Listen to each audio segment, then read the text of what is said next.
हिमालय की ऊंची चोटियों और दुर्गम घाटियों में भारत एक बड़े पैमाने पर निर्माण अभियान चला रहा है।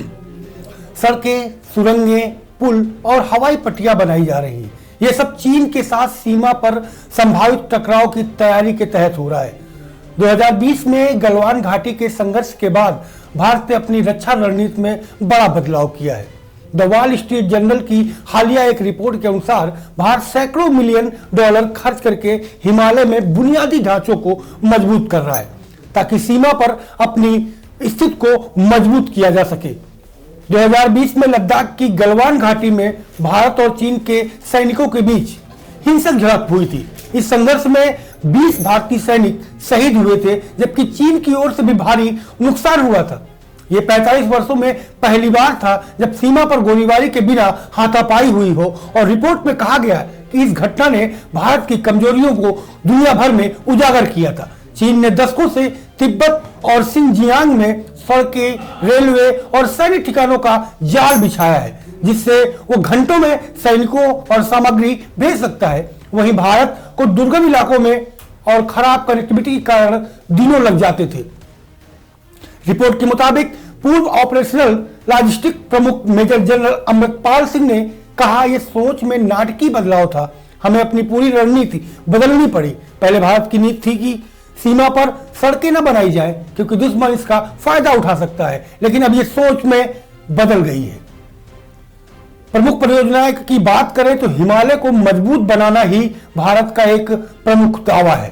भारत की बॉर्डर रोड्स ऑर्गेनाइजेशन बीआरओ इस अभियान की रीढ़ है। 2025 में बीआरओ का बजट 8.10 बिलियन डॉलर तक पहुंच गया है। हजारों किलोमीटर सड़कें, दर्जनों हेलीपैड और कई हवाई अड्डे बनाए जा रहे हैं।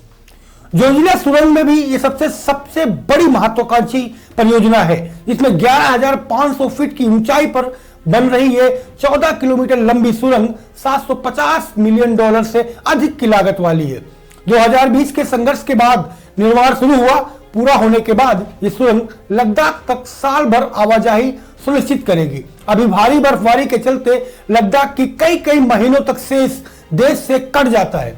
सुरंग बनने से न केवल यात्रा समय घटेगा, बल्कि सैन्य और नागरिक आपूर्ति भी निरंतर बनी रहेगी। भारत ने सीमावर्ती क्षेत्रों में हवाई कनेक्टिविटी भी बड़े पैमाने पर बढ़ाई है। लद्दाख में 14,000 फीट की ऊंचाई पर स्थित न्योमा एयरबेस चीन सीमा से मात्र 19 मील दूर जैसे बड़े विमान उतर सकते हैं। यह रणनीतिक रूप से बहुत ही महत्वपूर्ण है।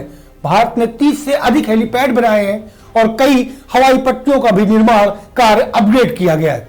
अरुणाचल प्रदेश, सिक्किम और उत्तराखंड में सड़कें और पुल शामिल है। हाल ही में 125 बीआरओ परियोजना का उद्घाटन भी हुआ है, जिनमें श्योक सुरंग और कई पुल शामिल है। बीआरओ के कर्मचारी कठिन परिस्थितियों में काम कर रहे हैं। ऊंचाई, ठंड और दुर्गम इलाके, हालांकि बुनियादी ढांचा बढ़ाने के बावजूद ऊंचाई वाले मोर्चों पर सामान पहुंचाना अब भी बेहद चुनौतीपूर्ण है।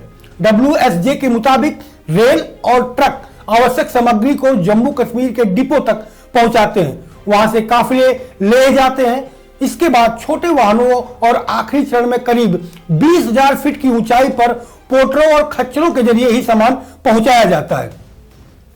पूर्व नॉर्दर्न कमांड प्रमुख लेफ्टिनेंट जनरल दीपेंद्र सिंह हुड्डा ने कहा था कि यह हर साल नियमित तौर पर किए जाने वाला बेहद विशाल लॉजिस्टिक ऑपरेशन है। उनके अनुसार हर सैनिक को हर महीने करीब 220 पाउंड लगभग 100 किलोग्राम सामग्री चाहिए, जबकि एक छोटा सा आउटपोस्ट रोजाना लगभग 13 गैलन ईंधन खर्च करता है, और यह सब किसी न किसी के कंधे पर वहां तक पहुंचता है।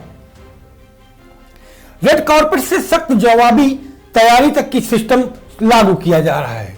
स्टिमसन सेंटर के सीनियर फेलो डैनियल मार्किन के हवाले से WSG ने लिखा कि कभी भारत में यह धारणा थी कि सीमावर्ती इलाकों में बड़ी सड़कों का निर्माण सैन्य दृष्टि से नुकसानदेह हो सकता है, मानो किसी संभावित आक्रमण के लिए रेड कारपेट बिछा दिया गया है। लेकिन 2000 के बाद से मध्य से यह सोच बदलने लगी है, खासकर तब जब चीन ने तिब्बत और सिंजियांग की सड़क और रेल नेटवर्क को तेजी से विस्तार किया। विशेषज्ञों का मानना है कि बढ़ता बुनियादी ढांचा और गश्त विवादित क्षेत्रों जैसे पेंगोंग त्योस के टकराव की आशंकाएं भी बढ़ा सकता है, जहां दोनों सेनाएं अलगाव समझौते के बावजूद मौजूद है। फिर भी भारतीय अधिकारी इसे चीन के साथ होड़ नहीं बल्कि निवारक कदम मानते हैं। यह हिमालय निर्माण होड़ भारत की रक्षा नीति में बड़ा बदलाव दर्शाती है। न केवल सैन्य तैयारी है बल्कि सीमावर्ती क्षेत्रों के विकास और स्थानीय लोगों के जीवन स्तर सुधारने का भी प्रयास है। लेकिन ये दोनों परमाणु शक्ति संपन्न देशों के बीच तनाव को भी बढ़ा रहा है।